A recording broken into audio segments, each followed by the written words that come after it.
I was very fortunate to receive a wonderful copy of Thami Tazi's book a few months ago.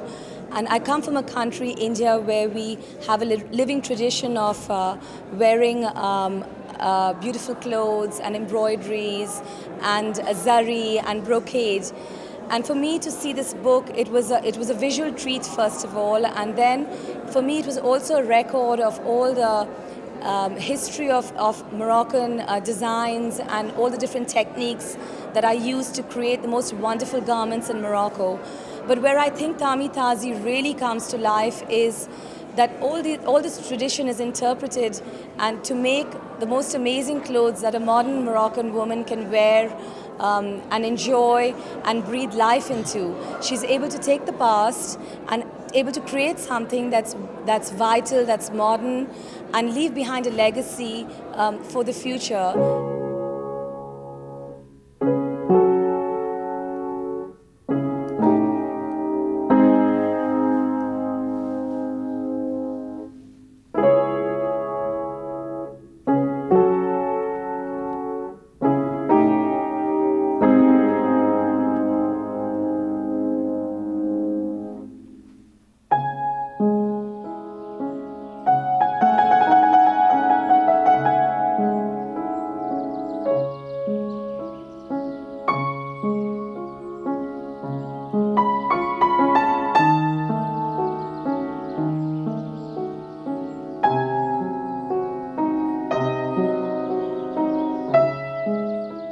Je suis une Marocaine, je suis née à Melilla, donc j'ai vécu un peu dans une atmosphère espagnole. J'étais à l'école espagnole et puis après j'ai suivi des études aussi en Espagne, à Grenade, qui est une ville que j'adore. Et c'est une ville qui pour moi, elle me parle parce que c'est tous ces vestiges qu'ont laissé la dynastie des Nasrides là-bas et toute cette Andalousie, ça m'intéresse beaucoup et en même temps ça me donne une certaine émotion et une fierté.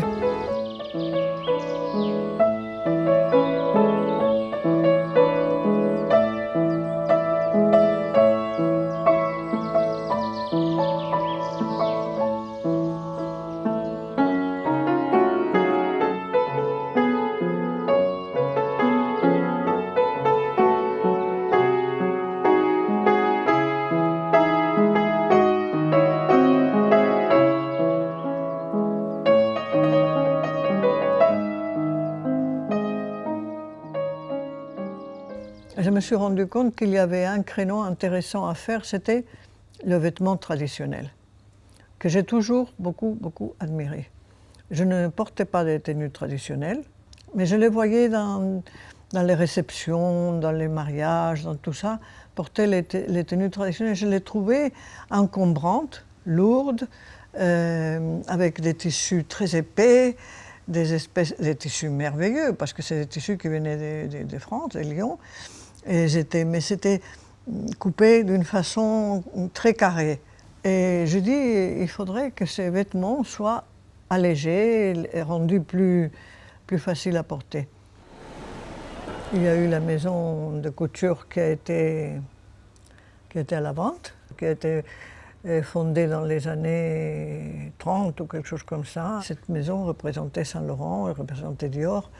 Je commençais à aller en France pour voir les collections, mais je connaissais déjà Saint-Laurent, je le connaissais à Marrakech. Lui, il m'a beaucoup encouragée. Il trouvait que ce que je faisais, c'était très bien et tout. Surtout, moi, ce que je voulais, c'est que ce patrimoine des broderies, des choses anciennes, pour moi, je trouvais ça tellement beau. Je voulais que ça ne se perde pas. Ces broderies servaient surtout pour les rideaux, pour les coussins, pour les draps, un peu pour les nappes aussi. Et je les ai adaptés aux vêtements. Et maintenant, j'ai cette maison qui est magnifique et qui me pèse très lourd parce que je commence à en avoir un peu assez. Je voudrais arrêter. Bonjour Zara, ça va? Tu vas bien? Merci madame, bonjour.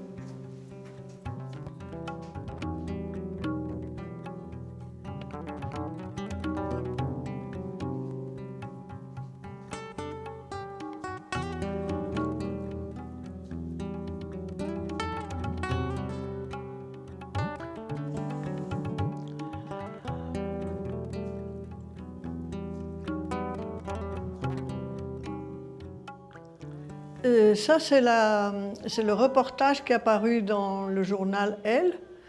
Et c'était un reportage de Lutens, Serge Lutens, qui est un ami.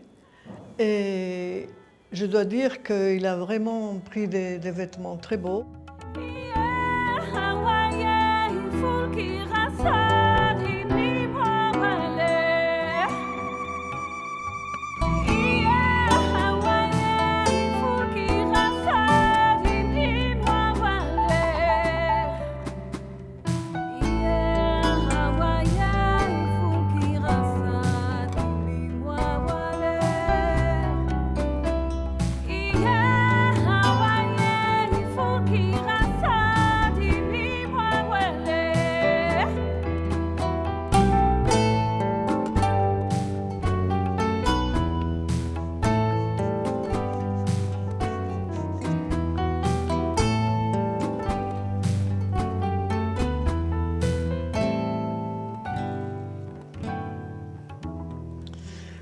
Là, je colorie une chouïka.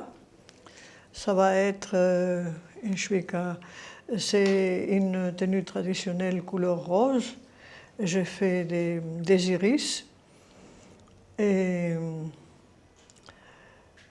comme la tenue est rose, un rose un peu clair, je vais lui mettre un peu de couleur. Donc, je lui mets des feuillages verts comme ça. Et puis une volute qui va être le long de la chouïka pour qu'il y ait seulement l'iris.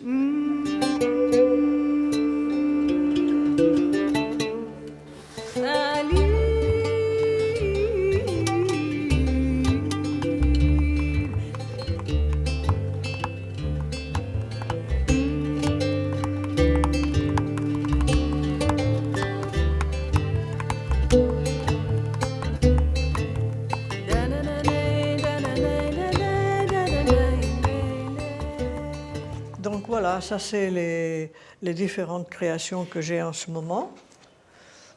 J'en ai d'autres que je vais faire, celle-là, que je trouve très belle. Bon, ça c'est d'inspiration ottoman, celle-là.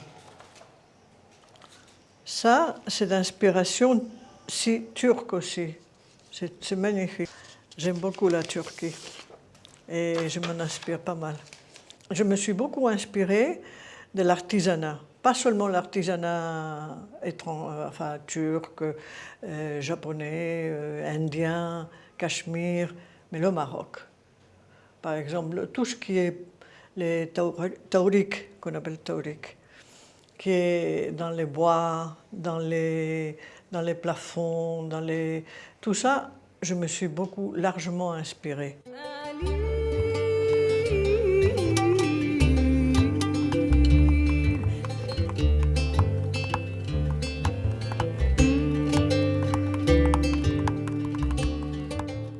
تعلمت في النادي.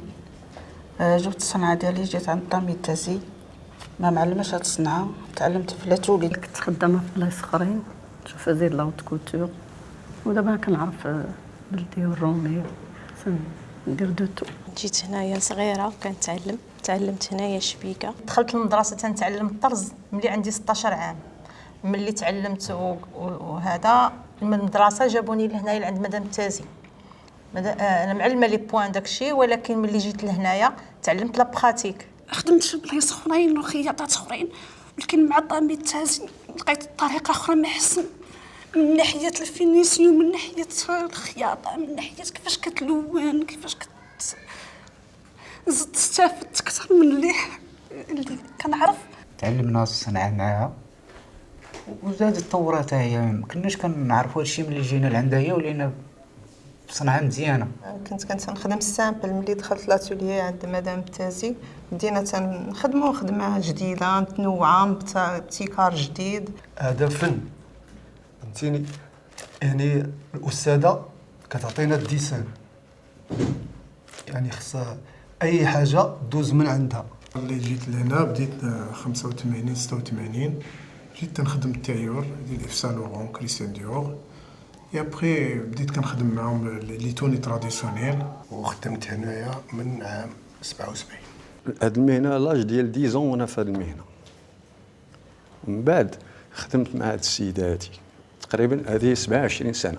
في 22 عام وانا مع مدام التازي. 20 سنه تقريبا. دابا 23 عام. 30 عام وانا معاها. انا 30 عام وانا خدامه معاها. 40 عام هذه وانا عندها. دخلت في 75 وتزوجت ولدت انا ودرت الدراري. حالنا شحال من بيت وزعما دايره معنا بزاف الخير. الحقيقه هي هذه، وكنتمنى لها الصحه والسلامه ليها ولينا حتى حنا باش نبقاو هاد الساعه مستمرين في العمل.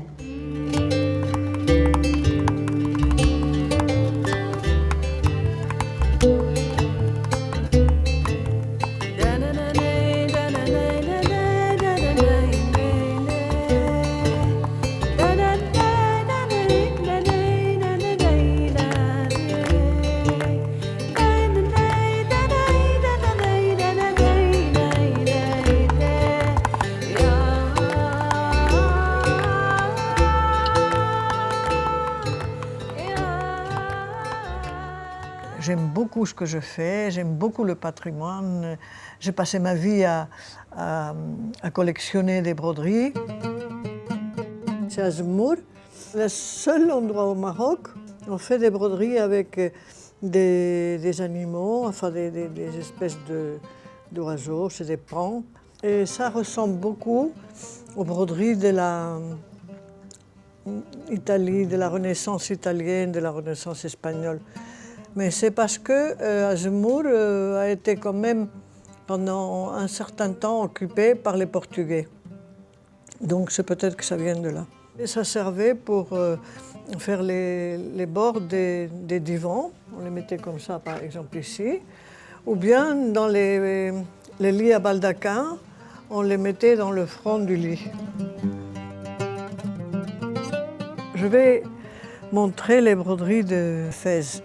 Fès, elle a toujours été une ville qui a fait beaucoup de broderies. Il y avait ils ont dit qu'à un moment donné, il y avait presque 3000 ma'almet à Fès. Et les ma'almet, c'était les professeurs qui enseignaient la broderie aux filles.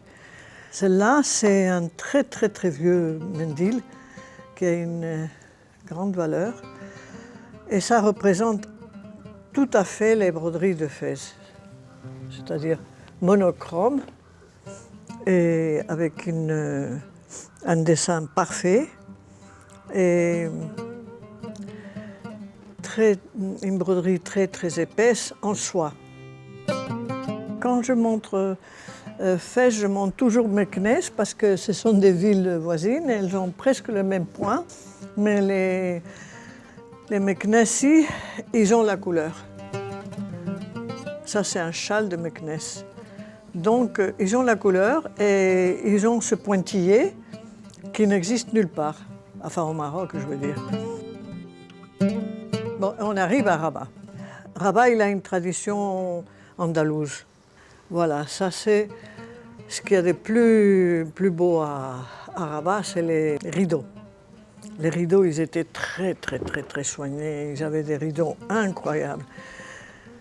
regardez la magnifique broderie qu'il y a. C'est tellement régulier qu'on dirait pas que c'est brodé. Tout ça, c'est fait à la main aussi. Il n'y a pas d'endroit ni d'envers. Salé, c'est la sœur jumelle des Rabat, la ville jumelle. Mais ces broderies n'ont rien à voir avec Rabat. Elles sont complètement différentes. C'est des broderies très étranges, architecturales. Mais c'est ça la plus étrange des choses C'est ces magnifiques bandes qui sont... On les voit seulement quand on change les reflets. C'est une broderie qui est faite dans un sens et puis dans un autre sens, de façon à que finalement, elles ne sont pas d'ailleurs photogéniques, mais elles sont admirables. Et maintenant, je vais attaquer les plus belles des broderies du Maroc. Tétouan. Tétouan, c'est la seule ville au Maroc qui brode avec un support de soie. La soie est soie. La plupart des broderies marocaines, elles sont sur du coton. Et c'est un rideau de miroir. Et ça, c'est Chaouine. Chaouine, tout le monde dit que c'est sûrement la ville qui a fait les broderies les plus élaborées du Maroc. Et ça, c'est une très belle pièce aussi. C'est un grand couvre-lit ou bien une tenture de mur qui a des dimensions très grandes. Il est en bon état. Et quand ils ne brodaient pas sur la soie, ils brodaient sur du lin. Parce qu'eux, ils tissaient le lin. Ils tissaient la soie et ils tissaient le lin. Maintenant, ils ne tissent rien du tout. Et ça, c'est des broderies très rares. Celle-là, on ne la trouve plus, nulle part. Et c'est très rare, on ne sait pas la faire. Mais nous, on l'a fait. Et c'est ça, mes broderies, elles ont été... là, elles ont été exposées à l'Institut du monde arabe. Voilà, ça c'est une broderie à moi de Tétouan. Un chifa. Et ils ont dit que grâce à moi, les broderies au Maroc resteraient vivantes. Voilà, c'est une reconnaissance. Je les ai exposées aussi également en Allemagne. Et les Allemands, ils faisaient la file. Elles prenaient des kilomètres pour venir voir les broderies et les tissages, parce que j'ai aussi une collection de tissages berbères. Donc tout ça, ça a été exposé dans des musées. Là aussi, ça a été exposé à Bordeaux. Et ce qui était très beau, c'est que toute la ville de Bordeaux avait des énormes affiches avec ce dessin-là. Pour moi, Tamitazi, c'est une femme très discrète, une femme qui est intellectuellement brillante. C'est une femme qui a toujours beaucoup soutenu les femmes courageuses, les femmes qui ont envie d'avancer, de faire avancer la cause des femmes. Et peut-être que c'est en ça qu'on ressent un petit peu d'audace. Et voilà, je pense que c'est une femme qui a énormément apporté à la scène culturelle et artistique marocaine et qui a encore beaucoup à apporter et qui continuera d'inspirer beaucoup de créateurs marocains et pas seulement marocains. Tamitazi fait partie de ces créateurs qui m'ont donné envie de faire ce que je fais aujourd'hui. J'en garde un très bon souvenir de la première fois où j'ai vu son travail. C'était la collection en rouge qu'elle avait faite dans le cadre de l'une des premières éditions de Kaftan. Et j'étais comme ça devant une télé qui était suspendue, où je voyais cette collection défiler. C'était impressionnant. J'étais waouh, ça donnait envie. Ça donnait envie d'être la personne qui a fait ça. C'était imposant, fort, puissant, très poétique.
C'est avec beaucoup de joie que je suis ici ce soir. La première fois que j'ai vu une collection de Tami Tazi, c'était à la Maison du Monde Arabe, à Paris, et j'étais avec Yves Saint-Laurent. J'étais avec Yves Saint-Laurent, qui aimait beaucoup Tami. Nous nous sommes rencontrés pour la première fois dans les années 60 à Marrakech. Nous sommes devenus des amis. Nous n'avons pas cessé d'être des amis. Mais ce qui nous réunit ce soir, ce n'est pas l'amitié encore que, mais c'est la mode. Ce que je veux te dire, Tami, ce que je veux dire à tous, c'est qu'Yves Saint-Laurent avait beaucoup d'admiration pour ce que faisait Tami Tazi. Je pense même que parfois, il lui a envié certaines créations marocaines, que d'ailleurs Saint-Laurent a beaucoup reprises, souvent dans son œuvre. Et je peux dire que Tami Tazi est une couturière qui a su, avec un grand talent, s'inspirer du travail marocain, de l'artisanat marocain, des passementeries et des broderies marocaines qui sont si importantes, mais pour autant, n'a pas tourné le dos au présent. Et la plus grande qualité de Tami Tazi est d'avoir su mêler la tradition et le futur. Et c'est en cela qu'elle est une réelle créatrice. Et je suis très heureux d'assister ce soir à cette collection. Je la remercie de m'avoir invité et je lui souhaite un grand succès. Merci.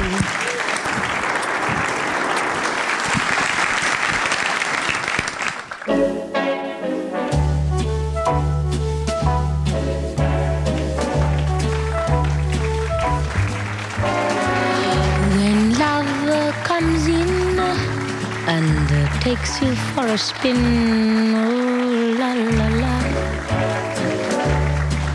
c'est magnifique. When every night your loved one holds you tight, oh la la la, c'est magnifique. But when one day your loved one drifts away, oh la la la, it is so tragic. But when once more he whispers, je t'adore, c'est magnifique.